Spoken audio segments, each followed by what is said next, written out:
सवाल तो बनता है, सवाल इसलिए बनता है कि वर्तमान सत्ता की मदहोशी में, उन्मादी नशे में चूर हो चुकी है और वो जानती है कि धनबल और बाहुबल और सत्ता के बल पर सबकी आवाजों को खामोश कर दिया जाएगा। सत्ता ये बखूबी जानती है कि सत्ता का प्रयोग किस प्रकार से करना है, विपक्ष को कैसे तोड़ना है, जनता की आवाज को कैसे दबाया जाना है। अगर ऐसा नहीं होता तो कानपुर के व्यापारी को क्यों मरना पड़ता पुलिस उत्पीड़न के कारण। एक आईपीएस अधिकारी की इनाम घोषित है, एफआईआर है, आज तक गिरफ्तारी हुई क्या। विकास दुबे कैसे बना, यह भी सत्ता का खेल है। उसके बाद जो उसके साथ खेला हुआ, उसके समर्थकों के साथ खेला हुआ है, ये आपके सामने है। एक नवविवाहिता आज तक जेल में बंद है और कोई सवाल नहीं कर रहा सत्ता से, ये भी आपके सामने है। कानपुर का ही एक व्यापारी गोरखपुर जाता है, उसको पुलिस निरंकुश, उन्माद, सत्ता के गरूर में मार देती है। यह भी सत्ता का खेल है।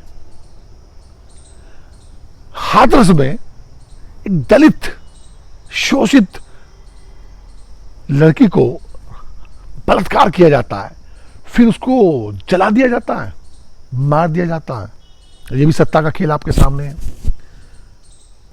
प्रतापगढ़ में 5 लोग एक ही परिवार के मार दिए जाते हैं, ब्राह्मण जाति के। यह भी सत्ता का अजब गजब नजारा है। कुलदीप सेंगर बलात्कार का दोषी, हत्या का दोषी, और जिस प्रकार से निरंकुश होकर वो एक अपना साम्राज्य स्थापित करता है, यह भी सत्ता की देन है। हाल ही में 5 लोगों को कुचलकर जीप से हैवानियत, दरिंदगी, उन्मादी विचारधारा के कारण मार दिया जाता है। ये सब सत्ता है, सत्ता ये खेल खेल रही है। ये सब घटनाक्रम निरंतर हो रहे हैं, ऐसी नहीं हो रही। इनको मालूम है, इन घटना को अंजाम देने वालों को मालूम है कि हमारा कोई कुछ नहीं बिगाड़ पाएगा। कौन आवाज उठाएगा? आवाज उठाएगा तो आप उसको दबाएंगे, आवाज उठाएगा तो विपक्ष उठाएगा। विपक्ष को आप तहस नहस करने की एक निरंतर सतत प्रक्रिया के प्रायोजित कार्यक्रम चला रहे हैं। संवैधानिक संस्थाएं आप खरीद चुके हैं, बंधक बना चुके हैं। मीडिया जो एक चौथा स्तंभ होता था लोकतंत्र का, वो तबाह बर्बाद, मानसिक विकलांग, उन्मादी हो चुका है। परत चला ली है, मगरमच्छ हो चुका है, वो बेशरम बेहया हो चुका है। तो कौन आवाज उठाएगा? अगर आवाज उठती भी है तो जो प्राचीन काल में जो घटनाक्रम होते थे कि ब्राह्मणों के लिए अलग कानून है, ऊंची जातियों के लिए अलग कानून है, दलितों के लिए, शोषितों के लिए, कुचलितों के लिए अलग कानून है, अगर उनकी हत्या हो जाए तो धन बल का प्रयोग कर कर उसको शांत कर दिया जाए, ऐसी ही परंपरा का निर्वाह क्या वर्तमान सत्ता कर रही है? हाँ, कर रही है। ये जितने भी घटनाक्रम हुए उनको पैसे दे के चुप कर दिया गया है ना, नौकरी दे दी गई। तो सवाल यहां से ये बनता है कि घटनाक्रम क्यों हुए और पैसे क्या सत्ता अपनी जेब में लेके आई थी? ये हमारे आपके पैसे थे। जिसको नौकरी दी गई, क्या वो एक नौकरी की प्रक्रिया में जो दिन रात पढ़ रहा है, कंपटीशन की तैयारी कर रहा है, उसका हक नहीं छीना गया? ये घटनाक्रम क्यों हुए? विचार कीजिए इन सब पर। क्या ऐसे घटनाक्रम होते जाएंगे? आप नौकरी और धनबल के माध्यम से उन सबको कुचलने का षड्यंत्र करेंगे, प्रयोग करेंगे, करते रहेंगे। चल तो यही रहा। आप बोल क्यों नहीं रहे? आप इसलिए नहीं बोल रहे कि ये जो धार्मिक चश्मा है ना हिंदू मुस्लिम का, ये आपकी आंखों पे चढ़ा हुआ है। सत्ता आपको भगाती है, भूतकाल की चीजें दिखाती है, सांप्रदायिकता सिखाती है, सिखा रही है, बता रही है, आपका भविष्य बता रही है, वर्तमान का आपका खराब किए हुए है, जहन्नुम बनाए हुए है और आपको भविष्य के सपने दिखा रही है। अरे जब जिंदा रहोगे तभी तो भविष्य में कुछ कर पाओगे। आज आपका ठीक नहीं है, कल के आप सपने देख रहे हो, जिंदा रहोगे तभी कुछ करोगे ना। ये घटनाक्रमों पे हम लोग क्रिया प्रतिक्रियाएं करते हैं, अपनी अपनी पार्टी के चश्मे से, नजरिए से देखते हैं, फिर शांत हो जाते हैं। शांत इसलिए हो जाते हैं कि अपना कोई नहीं निकलता इसमें। लेकिन ये भीड़ जब किसी को मारती है ना, इसमें कोई ना कोई अपना निकल ही आता है। कोविड महामारी पूरे विश्व में रही, भारतवर्ष में इसका विकराल, विकृत और अव्यवस्थित रूप देखने को मिला, तबाह बर्बाद कर दिया। नहीं बोला क्योंकि उन्मादी चश्मा हमने लगा रखा था, है ना। आप देखिए किस मानसिकता से कुचलती हुई जा रही है जीप, और उसका कोई आज तक उसको पकड़ा नहीं गया। उन 4 दिन होने को आ रहे हैं। सत्ता ने प्रयोग करा फिर से पैसे का, धन बल का, बाहुबल का, और शांत करते हुए नजर आ रही है।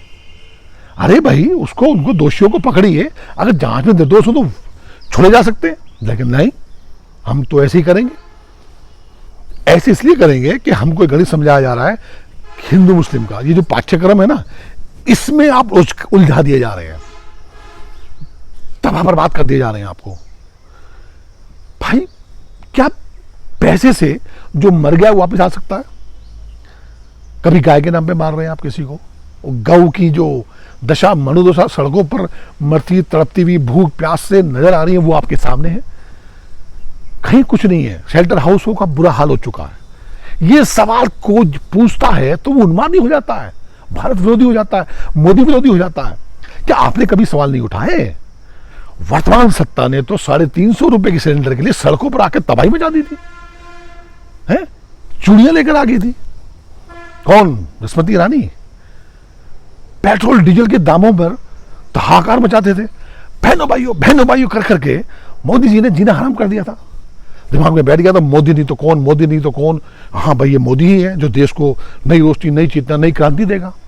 आए 15 लाख, मिले 15 लाख, आया काला धन, गया कोई जेल, भाग गए लूट कर देश को। लूटने वाले विदेश में पकड़ा क्या, रिकवरी करी क्या?